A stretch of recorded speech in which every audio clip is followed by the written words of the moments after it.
അപ്പോൾ ഇനി മുതൽ ഇതാണ് നിന്റെ അമ്മ. എന്നാണോ നിന്റെ പപ്പയുടെയും പുതിയ മമ്മിയുടെയും കല്യാണം? നീ എന്താണ് നിന്റെ മമ്മിയുടെ വായി നോക്കി നിൽക്കുന്നത്?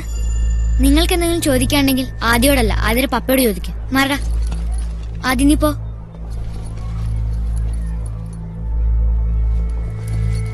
നീ ആരടി മേരിക്കോമോ? Get out Vishwajith. Take your hands off. കൈയെടുത്തില്ലെങ്കിൽ നീ എടുക്കും.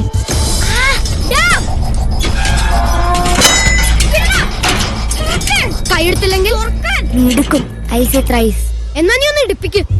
1 2 3.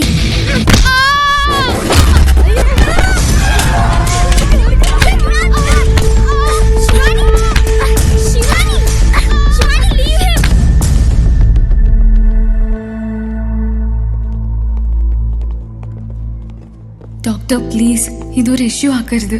നിന്റെ ഈ തലതെറിച്ച സന്തതി ഉള്ള തെമ്മാടിത്തം മൊത്തം കാണിച്ചു വെച്ചിട്ട് ഇപ്പൊ നീ എന്നോട് പറയുന്നോ ഇതൊരു ഇഷ്യൂ ആക്കരുതെന്ന്? ദേ, ആദിയുടെ പപ്പയും വന്നല്ലോ. ഇപ്പൊ എല്ലാ പാരന്റ്സും ആയി. എന്താ പ്രശ്നം? ചെയ്തു വെച്ചിരിക്കുന്ന കണ്ടില്ലേ? എന്റെ മോന്റെ പല്ലിടിച്ചിളക്കി മൂക്കിന്റെ പാല ഒടിച്ചു. ആര്? ദേ നിക്കുന്നു.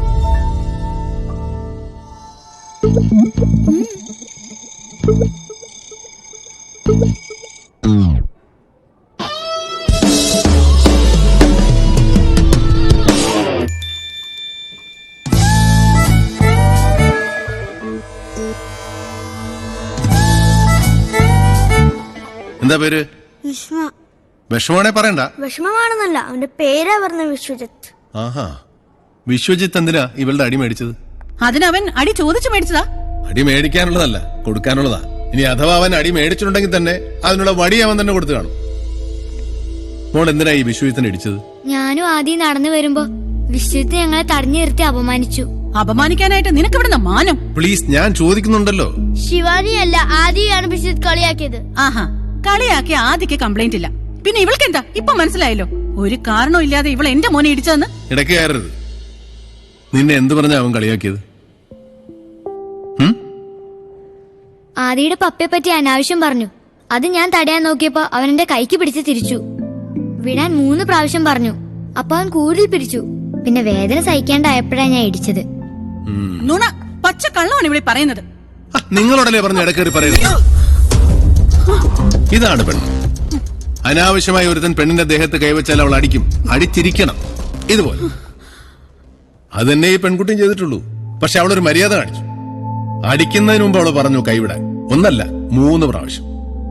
ആ മര്യാദ പോലും കാണിക്കാത്ത ഡോക്ടറാണോ ഈ കുട്ടിയെ മര്യാദ പഠിപ്പിക്കുന്നത്? ഇത്രയുള്ളൂ. ശിവാനി ചെയ്തതിൽ ഒരു തെറ്റുമില്ല. It's a lesson for boys. പെൺകുട്ടികളോട് മര്യാദപൂർവ്വം പെരുമാറണം. Now everyone may please leave.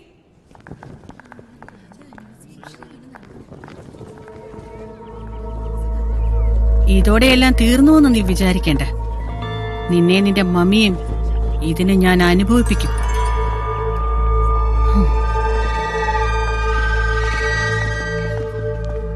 Thank you uncle. തകർത്തു. ഇനി ആരോടായാലും ഇങ്ങനെ തന്നെ വേണം. ഇവൻ എന്തെങ്കിലും അണമ്പ് കാണിച്ചാലും ഇവന്റെ മൂക്കിടിച്ച് പരിപ്പെടുത്തോണം. ശിവാനി എന്റെ മോളായിട്ട് ജനിച്ചിരുന്നെങ്കിൽ നല്ല ബ്യൂട്ടിഫുൾ ആയനെ. പോട്ടെ. എക്സ്ക്യൂസ് മീ, ഇവളൊരു പെൺകുട്ടിയാണ്. ഇവളെന്തോ ഒരു മഹാകാര്യം ചെയ്ത പോലെ നിങ്ങളിങ്ങനെ പറഞ്ഞിട്ട് പോയാ അനുഭവിക്കേണ്ടത് മുഴുവൻ ഞാനാ. കുട്ടികളെ തെറ്റ് ചെയ്താ തിരുത്താണ് വേണ്ടത്, അല്ലാതെ ഇങ്ങനെ തെമ്മാടിത്തരം എൻകറേജ് ചെയ്യല്ല. നോൺസെൻസ്. വാ ഇങ്ങോട്ട്. ഇവരെന്തിനാ എന്നെ കാണുമ്പോ ചീത്ത പറയുന്നു?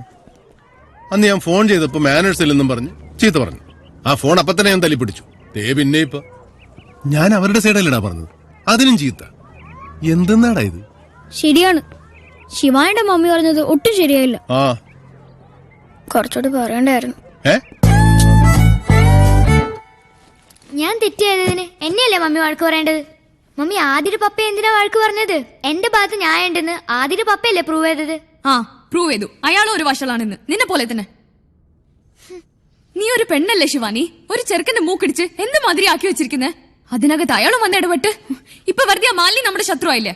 അതിന് മമ്മി ഇങ്ങനെ അവരെ പേടിക്കുന്നത് എന്തിനാ? എനിക്ക് അവരെ ഒന്നുമല്ല പേടി, നിന്നെ തന്നെയാ. നിന്റെ ഇതേ സ്വഭാവം തന്നെയായിരുന്നു പണ്ട് എനിക്കും. ഒരു ചെറിയ കാര്യം പോലും ഞാൻ ടോളറേറ്റ് ചെയ്തിരുന്നില്ല. ആരോടും എവിടെയും ഞാൻ റിയാക്ട് ചെയ്യായിരുന്നു. അറിയോ നിനക്ക്? എന്റെ ആ നശിച്ച സ്വഭാവം കൊണ്ടാ നിന്റെ പപ്പയെ നമുക്ക് നഷ്ടമായത്.